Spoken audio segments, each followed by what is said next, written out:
வள்ளுவர் என்ன சொல்றாருன்னா, "சிறை காக்கும் காப்பெல்லாம் காப்பல்ல, மகளிர் நிறை காக்கும் காப்பே தலை" அப்படின்னு சொல்றாரு. அது என்னன்னா, நம்ம விஜய் என்ன சொல்றாருன்னா, கட்டை விரலோ தலையோ காணிக்கையாக இந்நாள் எவனும் கேட்டால் பட்டை உரியும் சுடுகாட்டில் அவன் கட்டை வேறும்.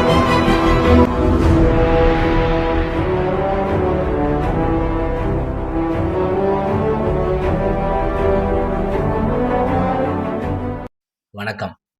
திராவிடியன் ஸ்டாப் யூடியூப் சேனலுக்கு உங்களை வரவேற்கிறேன். இந்த காணொலிய லைக் பண்ணுங்க, ஷேர் பண்ணுங்க, கமெண்ட் பண்ணுங்க, சப்ஸ்கிரைப் பண்ணி பாருங்க. இப்போ வந்து விஜய் வந்து திருச்சியில வந்து நன்றி அறிவிப்பு கூட்டம். அது நன்றி அறிவிப்பு கூட்டம்ல நன்றி பெறுபவர்கள் கூட்டம். நன்றியை வந்து வாங்கிட்டு போனோம். அந்த கூட்டத்துல வந்து விஜய் வந்து பேசியிருக்காரு. ஏன் திருச்சி அப்படிங்கிறத பத்தி பேசும்போது 234 தொகுதியில 108 தொகுதியில அவருக்கு ஓட்டு போட்டிருந்தாலும் ஏன் திருச்சிக்கு மட்டும் பர்டிகுலரா நன்றி தெரிவிக்கிறாரு அப்படின்னா, அதுல மட்டும் திரும்ப பை எலெக்ஷன் வரும். அந்த பை எலெக்ஷன்ல எப்படியும் நம்ம ஓட்டு வாங்கிடணும், நம்ம நிறுத்துற கேண்டிடேட் ஓட்டு வாங்கிடணும். திரிஷா, சஞ்சீவி இது மாதிரி நிறைய பேரோட பேர் அடிபடுது. அவங்கள ஓட்டு வாங்கிடணுங்கிறதுக்காக மட்டும்தான் இப்போ இவ்வளோ மெனக்கட்டு திருச்சிக்கு வருவாரு. இல்லைன்னா திருச்சி பத்திக்கிட்டு இருந்தாலும் அவர் எந்திரிச்சு வரவே மாட்டாரு. அது எல்லாருக்கும் தெரியும். ஆனா இந்த விஷயத்துல நான் ஒரு விஷயம் இந்த இந்த கூட்டத்தை பத்தி நான் ஒரு விஷயம் சொல்லணும்னு நினைக்கிறேன். இப்போ வந்து ஏகப்பட்ட பேர் வந்து இந்த கூட்டத்துல வந்து அவர் திமுக காண்டி பேசுனது, மாண்பு இல்லாம பேசுனது, மாண்புமிகு முதல்வர் மாண்பு இல்லாம பேசுனது, தகாத வார்த்தைகள் பயன்படுத்தினது, ஒரு அருவருக்கத்தக்க ஒரு பாடி லாங்குவேஜ் வச்சுக்கிறது, சேர்த்து இறக்கி சத்தமா எழுதி கொடுத்தது பேசுறது, இப்ப திமுகவோட ஆதரவு வெற்றி பெற்ற கட்சிகளோட தான் இவரோட 4வது காலே நிக்குது. இவரோட ஆட்சி மண்டபத்தோட 4வது தூணே திமுகவோட அந்த 11 பேர் தான். அதெல்லாம் தெரிஞ்சுமே இவர் வந்து ஓவரா பில்டப் பண்ணி அதிகமா தேவையில்லாத வார்த்தைகள்லாம் பயன்படுத்தி அவங்க ஆதரவு அந்த ஆதரவு ஓட்டுல தானே இப்ப இவரோட ஆட்சியை நடக்குது.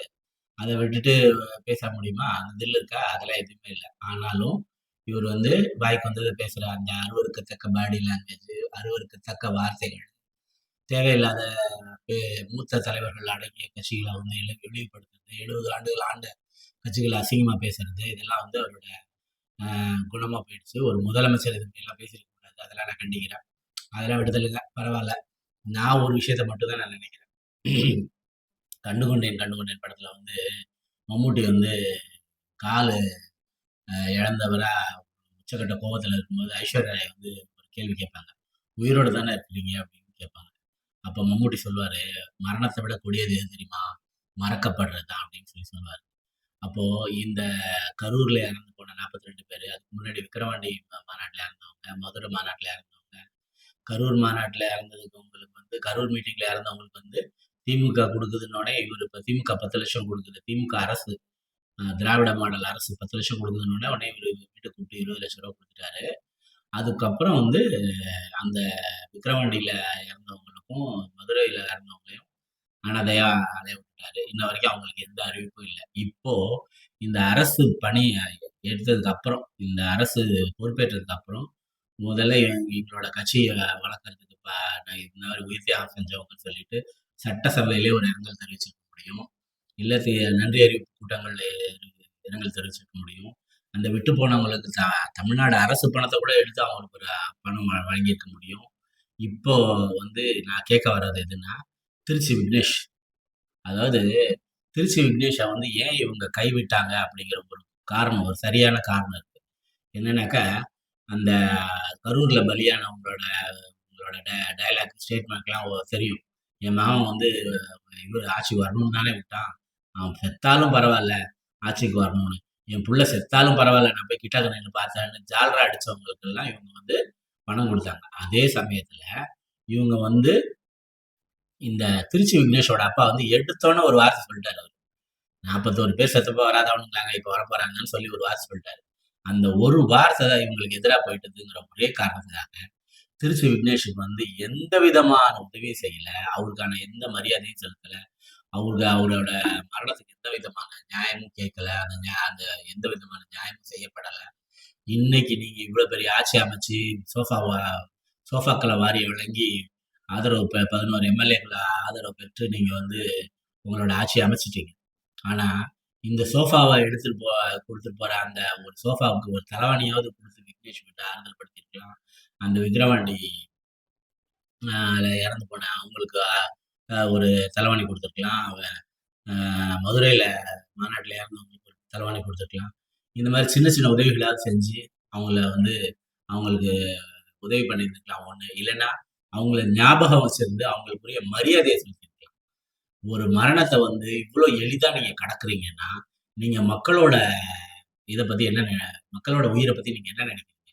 இப்ப வந்து ஒரு அரசனோட முதல் கடமை என்னன்னா, அவன் வந்து சிறையில இருக்க கைதிகள பாத்து காப்பாத்தி வைக்கிறதில்ல. அந்த நாட்டுல இருக்க ஒரு பெண்ணுக்கு கூட தவறு நடக்கக்கூடாதுங்கிறது தான் ஒரு அரசனோட முக்கியமான கடமை. அப்படின்னு திருவள்ளுவர் சொல்றாரு. அதான் "சிறை காக்கும் காப்பெல்லாம் காப்பல்ல, மகளிர் நிறை காக்கும் காப்பே தலைன்னு" சொல்றாரு. அப்ப நீங்க வந்து ஒரு பெண்ணுக்கு கூட இந்த மாரி நடக்கக்கூடாதுங்கிற இடத்துல, நீங்க இந்த கடந்த 5 நாளா அவங்க ஒவ்வொருத்தருக்கும் அடிச்ச கூத்து இருக்கேங்கிறது என்னன்னாக்க, நீங்க அந்த கடைசி 5 நாளும் நீங்க வந்து இந்த ஆதரவு பெறுவதற்கு தெற்கை மேற்கே நடந்திருக்கீங்க. இங்கேயும் அங்கேயும் இருந்திருக்கீங்க. கவர்னர் மலைக்கு காலையிலயும் மாலையிலயும் போனீங்க.